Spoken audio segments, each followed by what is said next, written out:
사도신경하심으로 2022년도 2월 15일 화요일 온라인 아침 기도회 하나님께 올려드리겠습니다. 전능하사 천지를 만드신 하나님 아버지를 내가 믿사오며 그 외아들 우리 주 예수 그리스도를 믿사오니 이는 성령으로 잉태하사 동정녀 마리아에게 나시고 본디오 빌라도에게 고난을 받으사 십자가에 못 박혀 죽으시고 장사한 지 사흘 만에 죽은 자 가운데서 다시 살아나시며 하늘에 오르사 전능하신 하나님 우편에 앉아 계시다가 저리로서 산자와 죽은 자를 심판하러 오시리라. 성령을 믿사오며 거룩한 공예와 성도가 서로 교통하는 것과 죄를 사하여 주시는 것과 몸이 다시 사는 것과 영원히 사는 것을 믿사옵나이다. 아멘. 찬송가 91장 찬송하시겠습니다.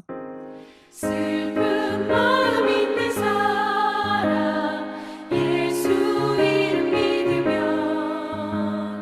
영원토록 변함없는 기쁜 마음 얻으니 예수의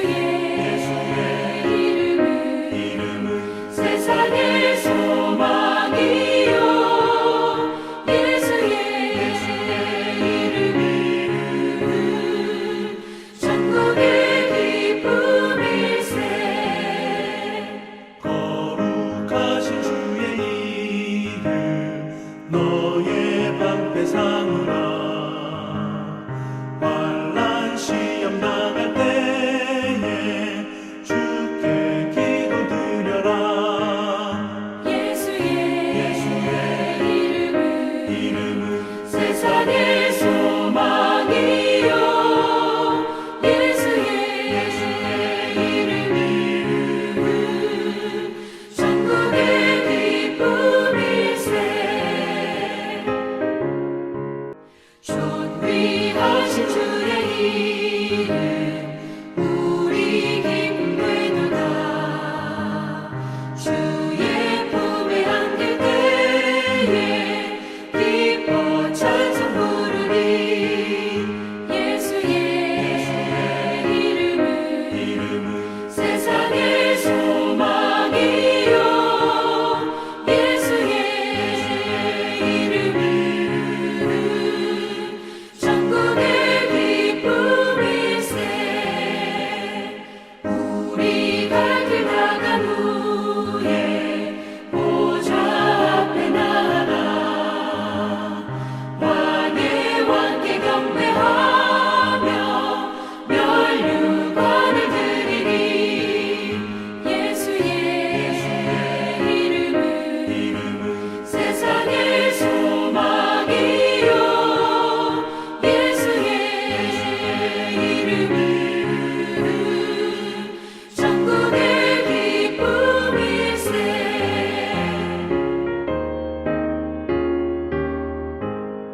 하나님 아버지 감사합니다. 지난밤에도 단잠을 자게 하시고 이 아침에도 우리 주님께서 저들의 잠을 깨워주시고 오늘 하루를 시작할 수 있도록 은총 내려주심을 감사합니다. 오늘 하루도 주님께서 저희들을 보다 앞서가시며 저희들을 이끌어 주실 때만이 저희들을 죄와 싸움에서 승리하는 삶을 살게 될 것을 믿고 나왔습니다. 하나님 오늘도 주님께서 말씀을 통해서 오늘 하루 어떤 길로 인도하시는지 바르게 깨닫게 하시고 순종케 하여 주셔서 오늘도 죄와의 치열한 영적 전투에서 승리함으로 하나님께 영광 돌리는 복된 하루가 되게 하여 주옵소서. 감사드리오며 우리 주 예수 그리스도 이름으로 기도드리옵나이다. 아멘. 이 아침에 하나님이 주시는 말씀은 요한복음 7장 25절부터 36절까지 말씀 보겠습니다. 화면에 보시면서 우리 함께 25절부터 합독하시겠습니다. 예루살렘 사람 중에서 어떤 사람이 말하되 이는 그들이 죽이고자 하는 그 사람이 아니냐. 화 드러나게 말하되 그들이 아무 말도 아니하는도다. 당국자들은 이 사람을 참으로 그리스도인 줄 알았는가. 그러나 우리는 이 사람이 어디서 왔는지 아노라. 그리스도께서 오실 때에는 어디서 오시는지 아는 자가 없으리라 하는지라. 예수께서 성전에서 가르치시며 외쳐 이르시되 너희가 나를 알고 내가 어디서 온 것도 알거니와 내가 스스로 온 것이 아니니라. 나를 보내신 이는 참되시니 너희는 그를 알지 못하나 나는 아노니 이는 내가 그에게서 났고 그가 나를 보내셨음이라 하시니 그들이 예수를 잡고자 하나 손을 대는 자가 없으니 이는 그의 때가 아직 이르지 아니하였음이러라. 무리 중에 많은 사람이 예수를 믿고 말하되 그리스도께서 오실지라도 그 행하실 표적이 이 사람이 행한 것보다 더 많으랴 하니 예수에 대하여 무리가 수군거리는 것이 바리새인들에게 들린지라 대제사장들과 바리새인들이 그를 잡으려고 아랫사람들을 보내니 예수께서 이르시되 내가 너희와 함께 조금 더 있다가 나를 보내신 이에게로 돌아가겠노라. 너희가 나를 찾아도 만나지 못할 터이요 나 있는 곳에 오지도 못하리라 하시니 이에 유대인들이 서로 묻되 이 사람이 어디로 가기에 우리가 그를 만나지 못하리요 헬라인 중에 흩어져 사는 자들에게로 가서 헬라인을 가르칠 터인가 나를 찾아도 만나지 못할 터이요 나 있는 곳에 오지도 못하리라 한 이 말이 무슨 말이냐 하니라. 아멘.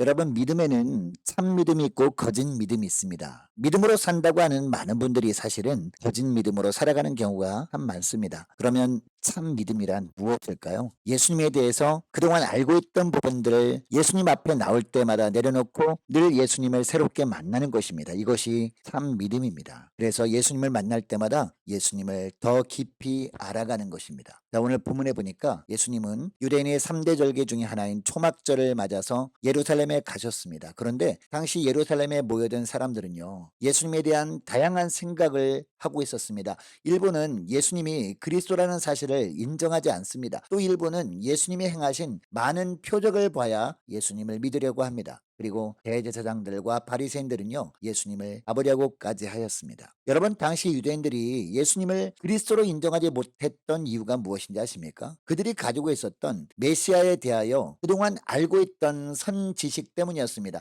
27절 말씀을 보면요, 그러나 우리는 이 사람이 어디서 왔는지 아노라. 그리스도께서 오실 때는 어디서 오시는지 아는 자가 없으리라 하는지라 라고 합니다. 여러분, 당시 유대인들은 메시아가 오시기는 하는데 아무도 모르게 비밀리에 오신다고 알고 있었습니다. 그런데 그들이 볼 때 예수님은 어떤 존재였습니까? 갈릴리 나사렛 출신 청년에 불과했습니다. 어머니는 마리아, 아버지는 목수 요셉이고 동생들이 있는 평범한 유대인 청년이라고 그들은 생각하고 있었던 겁니다. 그래서 유대인들은 예수님을 메시아로 받아들이기가 쉽지 않았습니다. 그들은 예수님이 그동안 이 땅에 살았던 삶에 대해서는 잘 알고 있었습니다. 그러나 예수님을 하나님의 아들 그리스도로는 알지 못했던 겁니다. 예수님이 목수 요셉의 아들이라고 그동안 알고 있었기 때문이었습니다. 그래서 그들이 눈앞에 보이는 예수님을 하나님의 아들이라고 믿을 수가 없었던 겁니다. 뿐만 아니라 예수님을 영접하지도 못하고 말았던 겁니다. 여러분, 어떤 사람에 대해서 익숙해질수록 그 사람에 대해서 잘 아는 것처럼 마음대로 생각하기 쉽거든요. 결국 이런 선입견이 그 사람을 더 깊이 알지 못하도록 방해하는 경우가 대부분입니다. 여러분, 말씀에 대해서도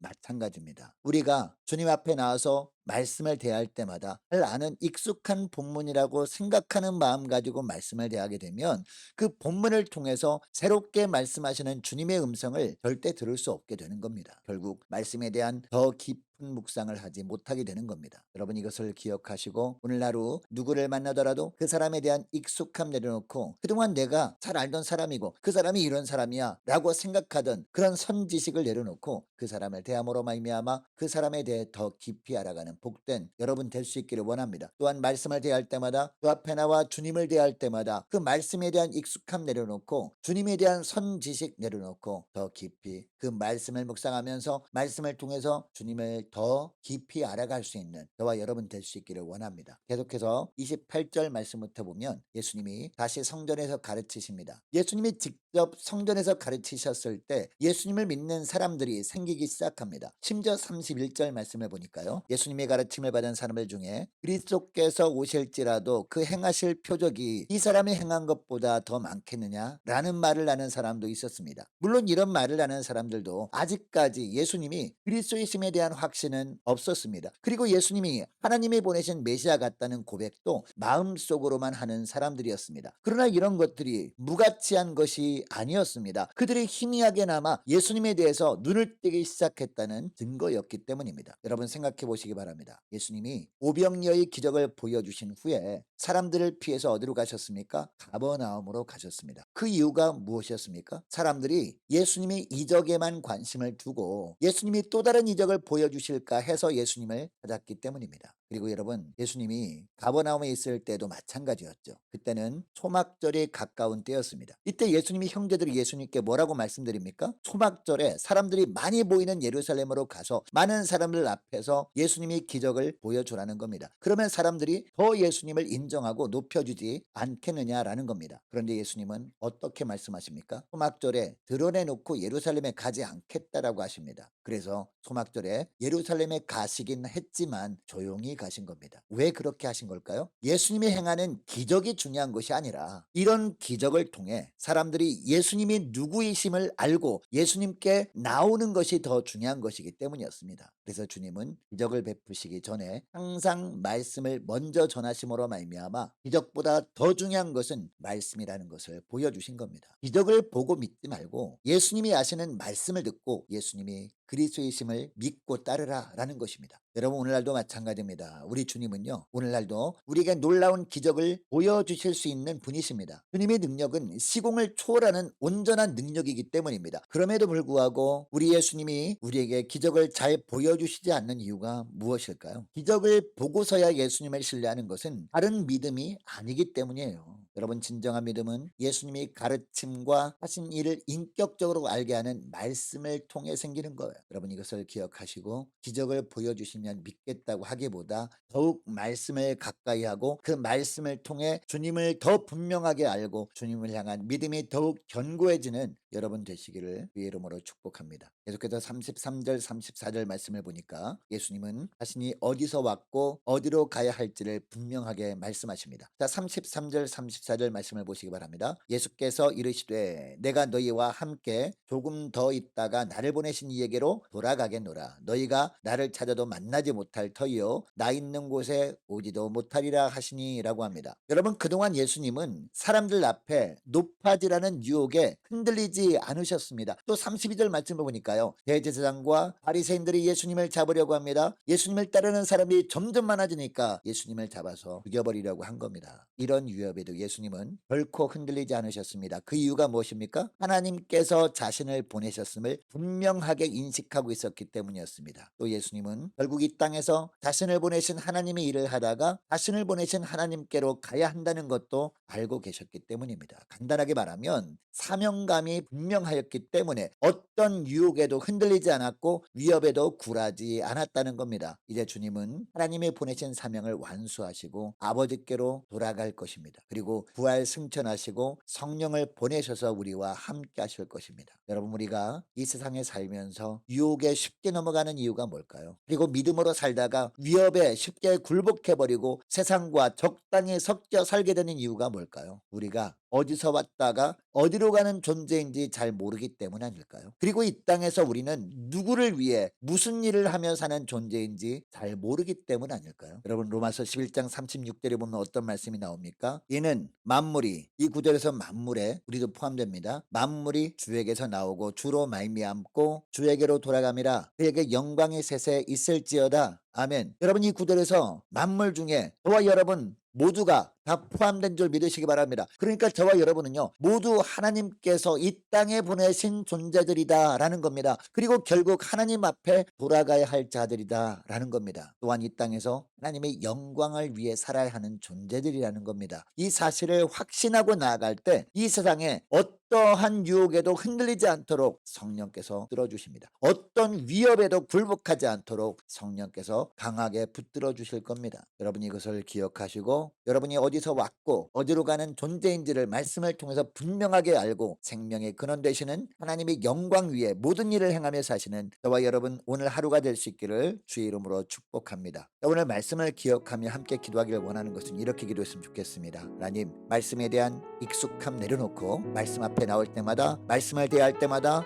말씀을 더욱 깊이 묵상하게 하여 주옵소서. 말씀을 통해서 주님을 더 깊이 알아가게 하여 주옵소서. 간절히 기도하기를 원합니다. 하나님, 주님께서 저를 위해 일으키시는 기적을 보고 주님을 신뢰하는 자들이 아니라 말씀을 통해 주님을 알고 주님을 더 신뢰하는 삶을 살게 해달라고 간절히 기도하기를 원합니다. 하나님, 우리의 근본과 우리가 돌아갈 곳이 있음을 더 분명하게 말씀을 통해서 깨달을 때 절대 유혹에 흔들리지 않도록 성령 하나님 저희들을 붙들어 주옵소서. 간절히 기도하기를 원합니다. 하나님, 우리 교회 모든 성도들과 저희들이 영적인 회복을 날마다 사모하며 살게 해달라고 간절히 기도하기를 원합니다. 많은 환우들을 위해서 기도해 주시기 바라고, 특별히 이제 수술을 앞두고 있는 조복래 권사님 위해서 함께 기도하기를 원하고요. 대인 및 취업을 앞둔 우리 자녀들이 앞날을 위해서 우리 함께 기도하기를 원합니다. 군복무 중인 이시훈 형제를 위해서 함께 기도하기를 원하고, 우리 선교사님들 각 가정들을 위해서 함께 기도하기를 원하고요. 나라 민족을 위해서, 우리 교회 앞날을 위해서 저와 여러분이 가지고 나온 기도 제목을 놓고 우리 함께 기도하기를 원합니다. 기도하겠습니다.